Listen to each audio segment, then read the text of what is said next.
estamos de volta aqui com o programa Viver com Fé e Saúde. Olha, pessoal, da importância, como eu falei, né, antes do intervalo, de nós estarmos em família assistindo o programa Viver com Fé e Saúde. E nessa semana nós estamos falando sobre câncer de colo de útero. Nossa convidada querida já esteve conosco aqui em um outro momento e voltará com certeza outras vezes, não, doutora Josiane? É só chamar. Ela que é a doutora Josiane Canali, ginecologista e obstetra. E, doutora, nós falávamos em relação à questão do exame preventivo do Papa Nicolau. Quando acontece alguma alteração nesse exame, doutora? Isso, assim, depende da gravidade da alteração. Sim. As alterações do preventivo, a gente vai falar agora assim, de grosso modo, para as pessoas conseguirem entender, elas podem vir lá no laudo, né? Leve, então alterada, levezinha, moderada ou grave. Ok. Aí a gente pede um segundo exame que complementa o preventivo, que chama colposcopia. Na colposcopia, que é aquele famoso exame da foto do colo, né? Ok. Que joga um líquido, o colo fica pintadinho e daí vai me dar ao certo onde está a lesão, o tamanho da lesão e algumas características dessa lesão. E daí vai me dar realmente a gravidade dessa lesão. Bom, quando eu penso em lesão leve, moderada e grave, então o próprio nome já diz. Aí vai me definir como tratar. Então, famosa cauterização. Ok. Né? Então, nas lesões mais leves, eu tenho um protocolo que a gente segue, então eu posso acompanhar essa lesão por 6 meses. Eu passo famosa pomadinha, espero 6 meses, repito o preventivo e a colposcopia, dependendo da lesão e do preventivo, da colposcopia, né? Repito dali 6 meses, e daí a gente vai ver o que vai acontecer daqui 6 meses. Essa paciente não pode fugir do consultório médico. Não pode. Olha. Porque a gente tem que pensar que, se já deu alterado aqui, é uma tentativa, porque essa alteração, o meu sistema imune, existe lá na literatura, que 70% das lesões, o meu sistema imune pode dar conta de combater quando a lesão é leve, tá? Entendi. E daqui 6 meses, eu vir minha lesão, opa, deu conta, certo? Por ser um vírus. Lembrando que tive contato com o vírus. O vírus não vai embora, você entendeu? Em situações de baixa imunidade, de estresse, correria, enfim. Esse vírus ele pode voltar. Principalmente em mulheres acima de 30 anos. Isso é um dado importante. Inclusive está no INCA, no site do INCA, tá? Então, isso é muito legal. Bom, então, se todo mundo quiser, tiver acesso, entrar lá, ler. Tem dados muito importantes lá. O INCA que ela está dizendo, gente, é o Instituto Nacional do Câncer. Isso. Vocês vão entrar, não tem problema fazer consulta, né, na internet. A questão é, você deve ir em locais que são adequados. De segurança. Com segurança, locais realmente que vão te dar informações reais, Isso. né? Porque você pode encontrar muita coisa, muita informação né? ruim na internet. Muita informação ruim. Mas, por exemplo, no Instituto do Câncer, lá no INCA, nesse site, tem muitas informações verdadeiras, legais, né? E até educativas. Exatamente. Né? E não somente sobre câncer de colo de útero. O Instituto Nacional do Câncer vai falar sobre os vários tipos de câncer que existem, né? Aí, se a lesão for mais ou menos, ok. Né? Vai complementar com a colposcopia e vai definir se eu faço a cauterização ou se eu tenho que arrancar um pedacinho do colo, certo? Agora, se a lesão for grave, aí é um outro capítulo, porque daí já é câncer. E daí, eu vou avaliar, eu tenho que tirar o útero dessa mulher. Qual é a gravidade, a profundidade que essa lesão tá? O que atingiu? Eu vou precisar de quimioterapia, de radioterapia? Aí, a avaliação tem que ser junto com uma equipe multidisciplinar. Eu preciso de outros profissionais. Eu não vou tratar dessa paciente sozinha. Eu vou precisar de um cirurgião geral, de um oncoginecologista, entendeu? É outro capítulo, tá? Mas a gente não pode esquecer que não se trata só de lesões lá no colo. Todo mundo se esquece. O HPV, a gente vai agora falar de uma coisa que não tem relação com o preventivo. Tem relação com o exame do médico. O paciente chega no consultório e fala assim, não, eu não quero que o senhor me examine, não. Pede só os exames, eu vou fazer no laboratório. E eu perco um capítulo importante, uma oportunidade mestra, tá? Por quê? Eu vou deixar de ver a minha paciente. Eu vou deixar de examinar, de olhar para ela. Por quê? O HPV, que é esse vírus causador de câncer, ele não só causa lesão lá dentro da vagina, mas ele causa também lesões no corpo. Quais lesões? Externas. Quais lesões? Verrugas. Olha. Sabe aquela verruga que nasceu agora, mas que eu nem dei importância?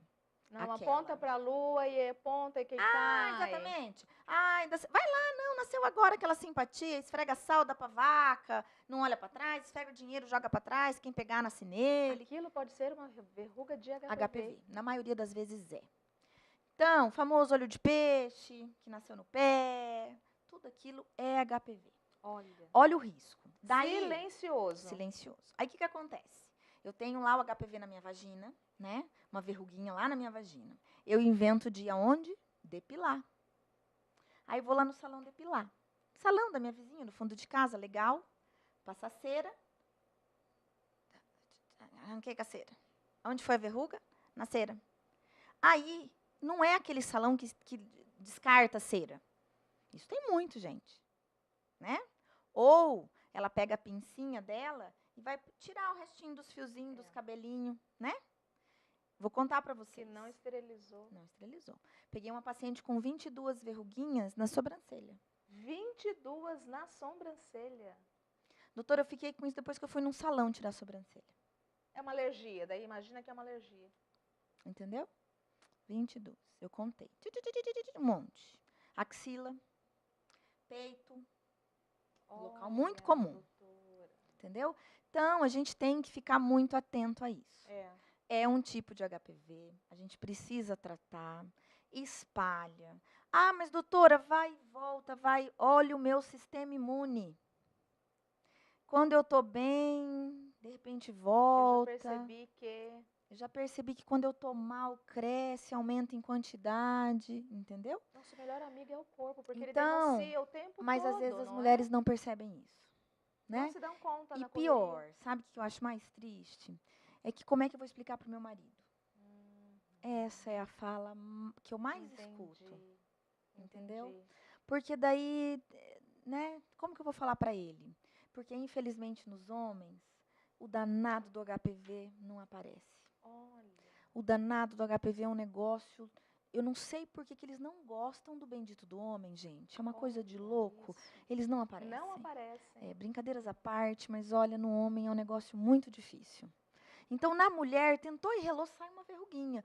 No homem, vai aparecer quando tem aquele monte de verruga, sabe? No pênis, né? Aquele monte de verruguinha. Famosa crista de galo. Sim. Então, mas daí já tá lá na frente, já tá com um monte, né? E quando elas pequenininhas, você nem vê, porque o pênis é um monte de pelinha acumulada. O que é Alguém muito pior, fica né, doutora? muito pior. Porque já tá bem mais exatamente. Alguém fica examinando o pênis, esticando aquele monte de couro. Não. Então, é muito triste isso, infelizmente. Tá? Então, a nossa realidade de consultório é essa. A gente pega a paciente que tem as verrugas genitais e você vai ter que explicar para ela, olha, meu bem, você está com verruga, HPV, vamos ter que cauterizar. Nossa, HPV, doutora? Aí você tem que pedir para o maridão dar uma olhada lá no testículo, no pênis. Doutora, nem vou falar para ele não, porque se eu falar para ele, olha, então é muito difícil isso, infelizmente. É uma realidade que a gente ainda se depara. Nesse sentido, não vai adiantar tratá-la. Porque isso realmente vai acontecer de ter novamente. As pacientes, elas vêm com lesões, a gente costuma brincar que faz aniversário no consultório. Olha só, infelizmente. Né? E a gente está falando de qualidade de vida. Né? De cuidados realmente. Algumas, na segunda consulta, elas trazem o marido para ouvir. Né? E daí eu explico. Né? Pego literatura, pego livro, olha, isso aqui, porque o vírus, você pode ter contato com ele há anos, 20 anos, 15 anos. Então, não obrigatoriamente foi dessa relação. Né? Então, assim, para tranquilizá-los disso. E a gente tem que lembrar que vírus é vírus. Né? Outra coisa, se transmite, como você colocou, né? Através de objetos compartilhados. Contato. Então, isso que a gente tem que ter na cabeça. Né? Então, por isso, o cuidado. Né? O cuidado, a gente tem que ter isso na cabeça, né? Então, não dá. Sempre, por isso a necessidade da camisinha, né? Quando a gente fala em câncer, eu estava em câncer de colo de útero, então, assim, uma estatística, só para alertar, então, a gente tem que lembrar que o HPV é o principal causador, o modo da gente se prevenir é com a camisinha, com a vacina, não tendo múltiplos parceiros. O exame que a gente consegue detectar isso é o preventivo, é um exame simples, barato, que a gente consegue fazer isso no médico, no ginecologista, uma consultinha por ano, não estou pedindo todo mês, tô pedindo uma consultinha por ano, só isso, mais nada. Só se programar, vou lá, vou tirar uma vez por ano. Então, assim, mas isso é uma coisa que ainda é feito muito pouco. Então, assim, uma estatística só para todo mundo que está nos vendo ter uma ideia. No Brasil, câncer de colo de útero é a quarta doença em número de câncer. E no mundo é a quarta que mais mata. No Brasil é a terceira que mais mata. Gente, é uma doença que eu consigo prevenir, que eu consigo diagnóstico precoce com um exame ridículo, com um exame muito simples, com um exame barato, que é dado na rede pública. Então, o que é que está acontecendo? Pelo amor de Deus. Pela simplicidade que é, às vezes as pessoas não se dão conta da imensidão, da importância dele. Da importância deste exame. Em 2016, foram diagnosticados 516 mil novos casos. Sabe quantos? 516 mil. Sabe quantos morreram? Agora você não vai acreditar. Dos 516, 260. Meu Deus. Vamos colocar que 50%? Foram a óbito. Muito. É muito, gente. É muito. Então, quando a gente fala em estatística, onde 50% das mulheres estão morrendo, tem alguma coisa errada.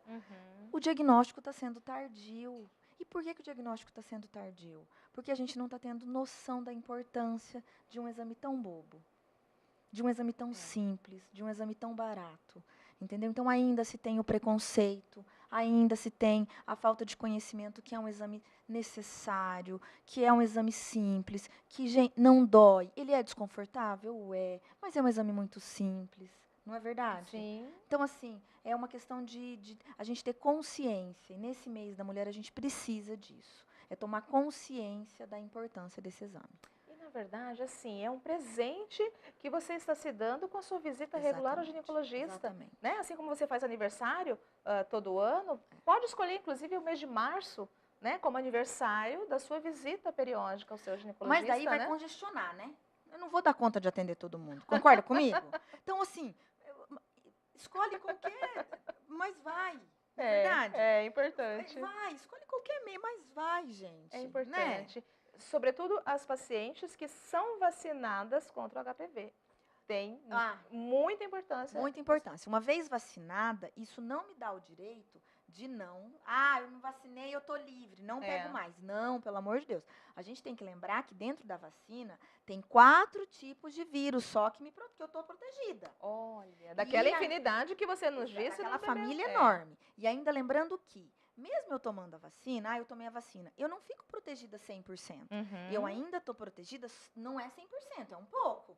Ainda corro o risco de pegar outros vírus que não estão na vacina, e dos que estão na vacina, não é 100% de certeza que eu estou protegida. Por exemplo, quem toma a vacina de cachumba, está protegido 100% da cachumba? Não, pode pegar a cachumba de uma maneira mais levezinha. Então, é a mesma coisa com a vacina do HPV.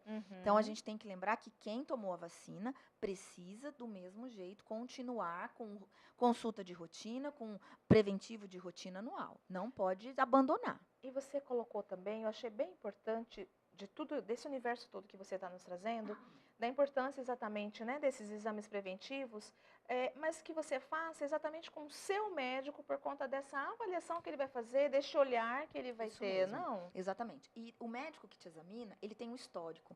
Então, ele tem lá que o ano passado o seu colo estava rosado, que o seu orifício estava pérvio, que tinha lá um cistinho às 8 horas. Ele tem um histórico do que ele viu no exame. Aí, se você fica mudando, ou se você vai em outro lugar coletar, não tem esse histórico. Porque se você vai lá comigo e eu vejo algo diferente esse ano, eu vou falar pra você, olha, tem um negocinho diferente esse ano aqui no seu exame, gata. Aconteceu alguma coisa? Né? Você tá nervosa? Você teve algum sangramento? Entendeu? Teve alguma surpresa? Entendeu? Então, eu vou começar a te investigar para saber se houve alguma coisa. Mudou de parceiro? Teve algum corrimento estranho por esses dias? Doutora, até porque, na verdade, a mulher não vai nem se dar conta de que aquilo que aconteceu é importante falar. Não mesmo, entendeu? Não mesmo. Então, nesse vínculo que você acaba se formando, é importante esse bate-papo, né? Às vezes uso de medicamento, a troca de anticoncepcional, entendeu? Ah, doutora, olha, no mês de agosto eu tive um sangramento irregular, porque eu fiquei muito nervosa, eu fui fazer uma cirurgia na boca. Então, isso é legal. Às vezes, essa resposta é interessante, a gente constar isso. Um tratamento naquele estágio, né, mais avançado, vamos dizer assim. Ainda assim, tem cura o câncer de colo de útero, doutora? Tem. Assim, ó, lógico, né? Em estágios mais avançados, a sobrevida ela é menor. Mas eu costumo dizer o seguinte, na medicina não é 1 e 1, 2, né? Não é nada, não é exato, não é uma ciência exata. E a gente é regido por um cara lá em cima. Então eu falar para você assim, não, olha, na literatura existe uma porcentagem, eu não vou fazer isso, né? Então, eu já vi muito milagre acontecer. Então eu acho que eu seria muito hipócrita em dizer isso para você. Então pode ter? Pode. Mas na literatura em porcentagem é pequena. Então, por isso que a gente fala sempre que a sobrevida ela é mais que 80% quando diagnostica lá no início. Precocemente, naquele exame tão simples, né? Porque daí se eu pego o exame lá no início, preventivo, lembra da lesão? Sim. Vai estar em grau leve, grau moderado, não vai estar no grau grandão. Olha, certo? sem contar que a Então, questão dos efeitos colaterais, quando faz necessidade, né, de quimioterapia, exatamente. cirurgia. Não vai precisar, não vou precisar fazer uma cirurgia agressiva, não vou precisar fazer radioterapia, não vou precisar fazer quimioterapia muitas vezes, entendeu? Agora, quando eu preciso fazer uma cirurgia agressiva, preciso fazer quimioterapia, ou eu preciso fazer uma radioterapia porque eu já tenho uma metástase, já é um tratamento muito agressivo. Então, eu já tenho, a resposta eu já tenho, né? Então, eu já tô, o negócio já está muito avançado. Os efeitos colaterais, doutora, desse tratamento? Olha, os efeitos colaterais, em geral, do câncer de colo de útero são os sintomas que a gente falou, dor abdominal, né? Mas da quimioterapia e da radioterapia, os famosos, né? Náusea, queda de cabelo, dor abdominal, alteração de hábito intestinal, de fazer xixi, alteração de pele. Mas eu acho que o que mais amedronta todo mundo é o quê? É a queda de cabelo, alteração de peso, né? O fato de você não conseguir comer, a mudança do exatamente, a mudança do seu hábito diário, da sua vida é muito difícil, eu falo. Quando você fala de uma cirurgia mais agressiva, mais invasiva, é da retirada do colo de útero? Não, retirada do útero. Do útero, entendeu? Quando eu falo em cirurgia agressiva, é aquela cirurgia onde eu tenho que abrir, tirar o útero. Às vezes eu tenho que tirar ovário, às vezes eu tenho que tirar bexiga, às vezes eu tenho que tirar um pedaço do intestino, porque já invadiu. Às vezes eu tenho que olhar o que tem ali e falar, meu Deus, o que é que sobra? O que é que não tem mais câncer, entendeu? Eu faço uma cirurgia para tirar o que está invadido e deixar o que dá para salvar, para ela continuar vivendo com um pouco mais de qualidade. Ponto. Quanto tempo vai durar? Não sei. Existe... E essa cirurgia eu faço para quê? Para descomprimir o intestino, para descomprimir uma bexiga, para conseguir continuar fazendo cocô, para continuar fazendo xixi sem... Entendeu? É para isso que eu faço a cirurgia. Entendeu? Entendi. E quando vai para a cirurgia, mas é uma menos agressiva, existe a possibilidade, dependendo, claro, do que é que vai ser retirado, mas é uma cirurgia menos agressiva, vamos dizer assim, da mulher gestar novamente? Existe a cirurgia que a gente faz, que tira um pedaço do colo, né? Tem o câncer ali localizado ainda, eu tiro um pedaço do colo. Não precisou de quimioterapia, não precisou de radioterapia, bom, então é um bom sinal porque permanece a fertilidade. Então, ela pode gestar. A gente só tem que tomar um pouco de cuidado na gestação, porque esse colo vai ser mais fininho, então existe um risco desse colo dilatar e ela perder. Então, existem algumas medidas que eu preciso fazer como obstetra. Então, existe aí a cerclagem, repouso, medicação. Então, eu tenho pacientes, por exemplo, que já fizeram retirada de pedaço de colo e que têm gestante. Elas gestam normalmente, dão um pouco de trabalho, a gente passa um pouco de sufoco, né? Mas elas têm bebê, quando a gente tira um pedacinho do colo. Mas, se for só isso, a fertilidade fica a mesma. Entendo. Quando a gente trabalha um pouco na fertilidade, diminui a fertilidade, o que a gente sugere? Antes de iniciar um tratamento mais agressivo, pega os óvulos, capta os óvulos, congela os óvulos. Entendeu? Vai permanecer com o útero? A gente congela os óvulos. Faz o tratamento, aí, por exemplo, ela pode ficar infértil, né? Depois do tratamento, conseguiu permanecer com o útero, aí a gente pode fazer uma fertilização in vitro e implantar nela esses óvulos, entendeu? E ela consegue gerar o filho dela, o óvulo dela, entendeu? Olha.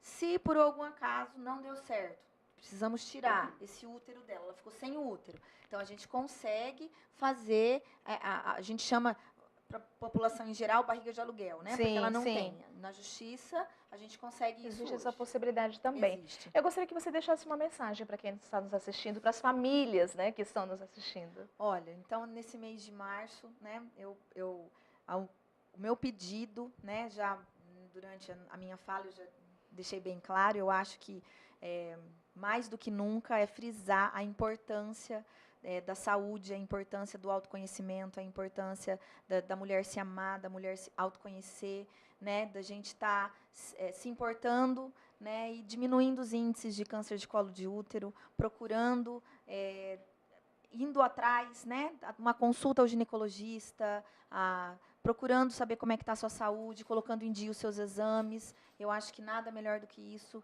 para a gente provar que a gente se ama, né, a preocupação com a gente. Eu acho que não adianta nada a gente ter um mês legal, um dia nosso, um mês nosso, mas se a gente não se preocupar com a gente, com o nosso bem-estar, com a nossa saúde, não importa isso. Nada disso é válido. Então, eu acho que a gente primeiro precisa se preocupar. Então, vamos provar que a gente realmente se preocupa com a gente, né? Sim, é procurando verdade. saber como é que está a saúde, colocando em ordem os nossos exames e mostrando, diminuindo os índices de câncer de colo de útero, né? Abaixando aí todos esses números horrorosos de câncer. Exatamente. Né? Querida, mais uma vez, muito obrigada pela presença tua aqui em nosso programa. Nossa Senhora abra teus caminhos, te abençoe, proteja você hoje e sempre, tá bom? Muito obrigada. Viu, pessoal? Que interessante termos aqui a presença da doutora Josiana falando de um assunto tão relevante que é sobre o câncer do colo de útero. E olha só, gente, as mulheres têm essa questão sempre de cuidar dos outros, né? Cuida de toda a família, cuida do marido, cuida dos filhos, mais o que a doutora Josiana está dizendo aqui, para cuidar de si. Se você não cuidar de você, como é que você vai cuidar da sua família? Então, é um presente que você está se dando para que você possa realmente participar, estar ativa, né? Estar à frente ao cuidado da sua saúde, tá bom? Mas agora nós precisamos ir para um breve intervalo e voltamos já já com o programa Viver com Fé e Saúde.